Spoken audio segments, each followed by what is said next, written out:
And welcome to my next unboxing. I know it's been a while, but haven't had a lot of time to really open up stuff. This weekend's kind of the first weekend in a while that I've actually had like some real free time to kind of do some stuff, go over some of the things I bought.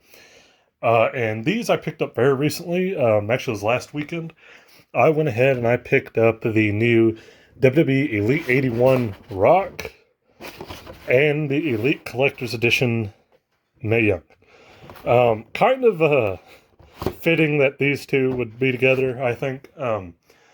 Yeah, so I guess you could kind of say Mae Young, even though she's not part of any actual numbered set, because she is a collector's edition, one of the legends that they release in the regular line, as opposed to like the Legends line or the Royal Rumble line that came out and everything.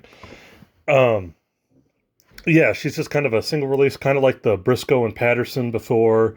The Bulldog that came out, that's a Walmart exclusive.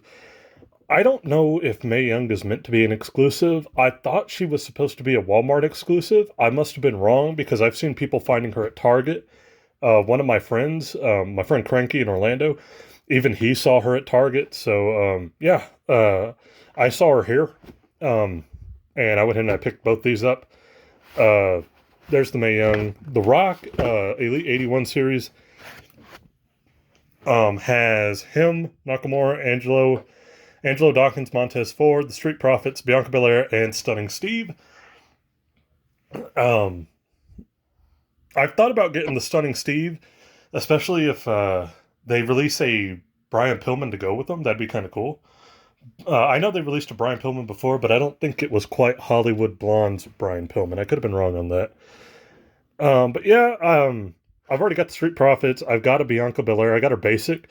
I want to get an Elite Bianca Belair, but I want to get her in like her blue outfit, like her SmackDown outfit or something like that.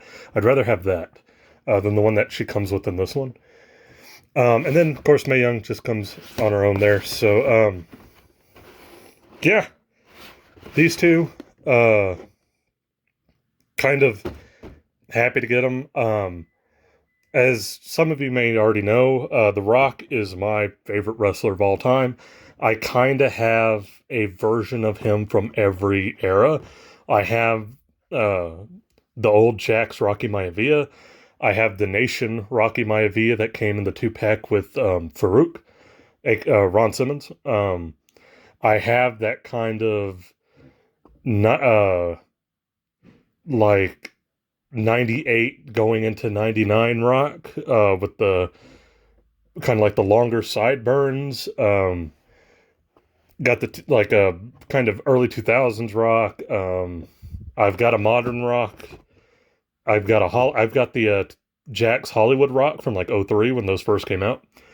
So yeah, I've pretty much got every iteration of the Rock, and the reason why I wanted this one is because it's the first, I know they released a basic, but it's the first Elite with the new tattoo when he covered up the bull, which I wish he had never covered up the bull. I'm in agreement with that, but hey, it happened. So I had to get that one. But yeah, that's these. We're just going to kind of crack them open, try to make this as quick as possible. Yeah, that's about it.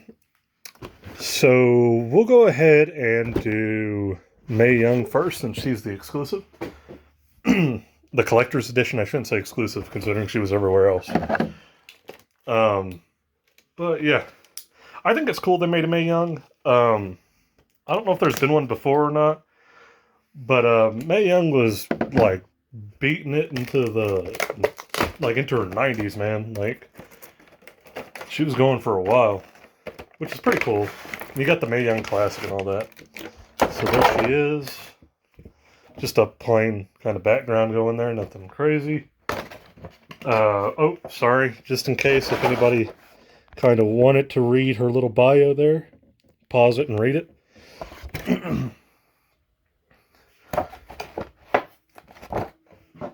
And here we go.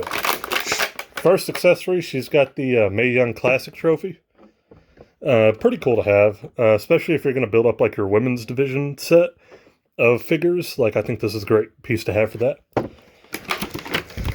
Like most Elites now, she does come with some interchangeable hands.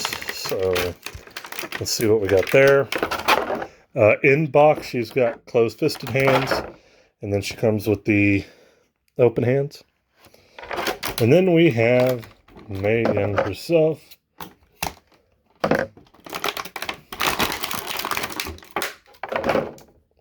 Awesome. She does have her little crown.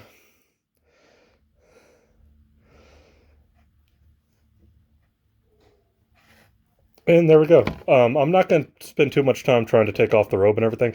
It is a like cloth good, like soft robe, not a hard rubber one, which I'm so happy about. She's got the new double jointed knees that the women's wrestlers are coming with. I'm pretty sure if I... oh no, she's only got the single jointed elbows though. Interesting. Okay, I was going to guess she might have the double jointed elbows now. But no, single jointed. It even has like her tattoos. Mae Young did have tattoos. And she's got her red gear that she was kind of wearing. I think around like that time she was kind of having like her last little matchup or whatever. I want to say like in the, like what is it, like the late 2010s or something? No. I don't know when that was. What was it, like 09, 2010, somewhere around there? Either way, I think it's cool. Mae Young,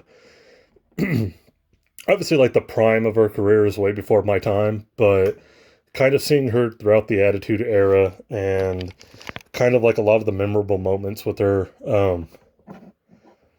Yeah, some probably a little bit too intrinsic to really go into detail on. But yeah, I think it's a really good likeness.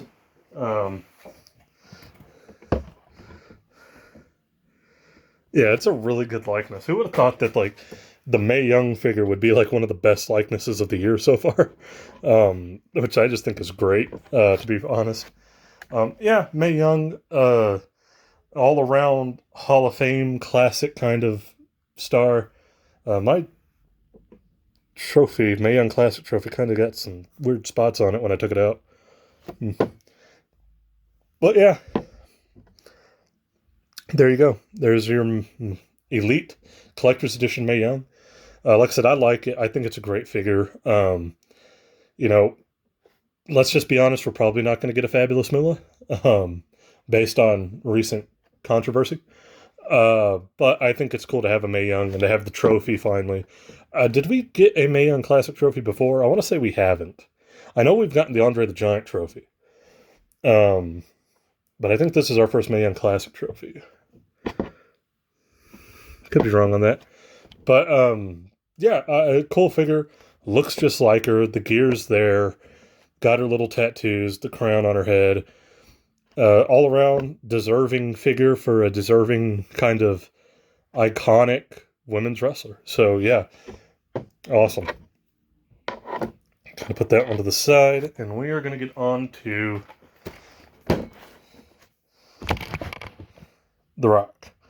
Like I said, I have pretty much a Rock from every kind of iteration of his character, from Rocky Maivia all the way to a modern Rock. But this, I didn't get the basic that had the new tattoo, mainly because at the time I was thinking about getting it, they announced this Elite that has the new tattoo.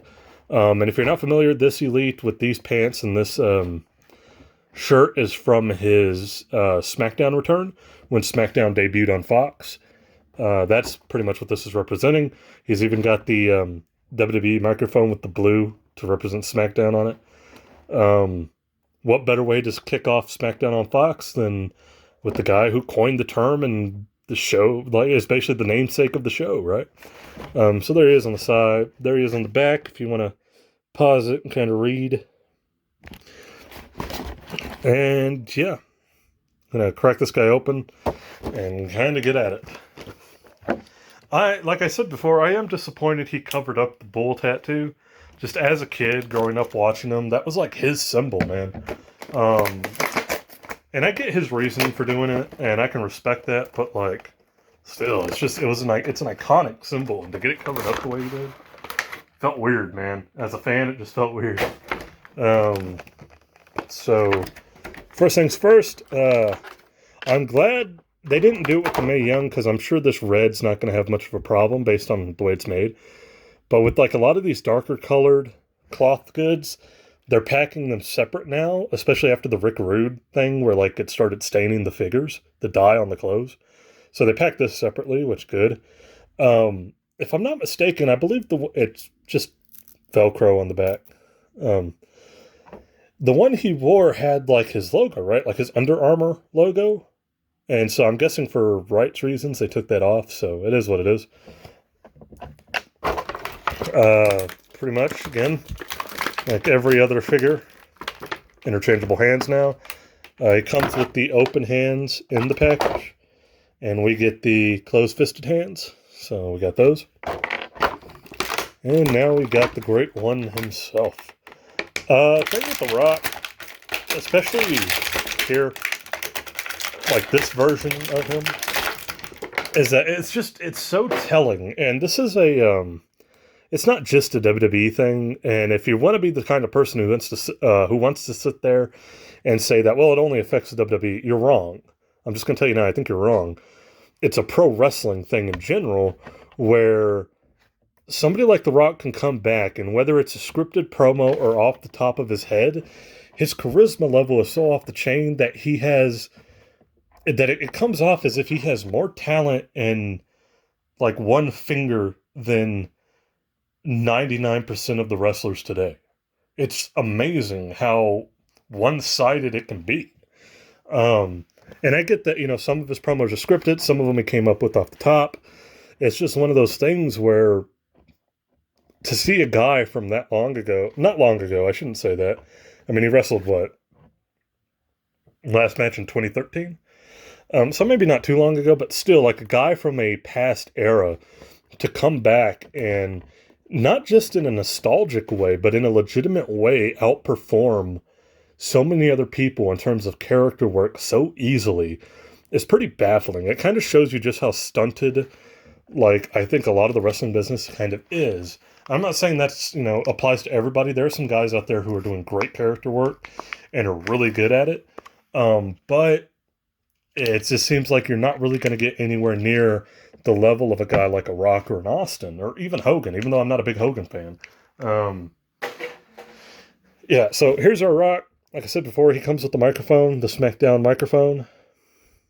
Cool. I think this might be kind of like the first modern microphone I have. And there he is. I like the molding on the sneakers going like into the sweatpants. That's really cool. Kind of like he's wearing like some Jordans, but then they're like, the sweatpants are like tucked in so you can see all the sneaker. Like, that's a really cool touch. I like that. I don't know if they've done that before. If they have, then I haven't seen it on anybody. But if they have, somebody let me know, please. There he is. I actually think of like the modern Rock so far, like of the ones we've gotten. I think that might be like the best head sculpt for the modern Rocks that we've gotten so far.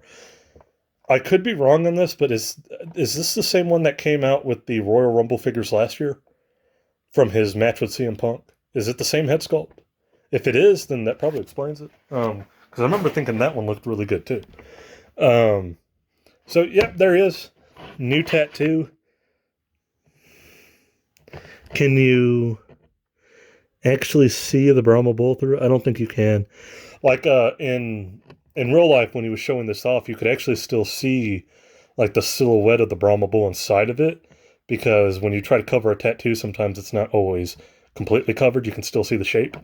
But I can't tell that on this. I'm guessing not. And then of course he has that. His tattoo over here comes to the back, goes all the way down his pec. Yeah, pretty standard articulation for an elite. Double jointed knees, single jointed elbows. Let's see if we can get this on him.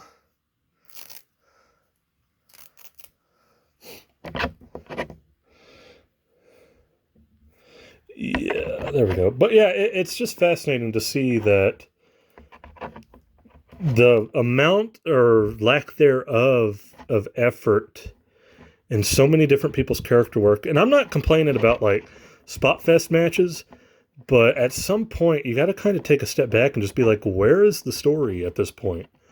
Looks good. I like it. One of my examples of that, and this is a little mini rant here, is I was watching a match. It was was it a New Japan match? This is a couple years ago. I don't remember who or what promotion it was, but I remember it was Ricochet and somebody else. But this is before Ricochet was in WWE, so I'm thinking it was like a PWG, maybe even a New Japan show. I could be completely wrong. Um, and they had this great match and all these flips, all these dives. It was an amazing match. Don't get me wrong.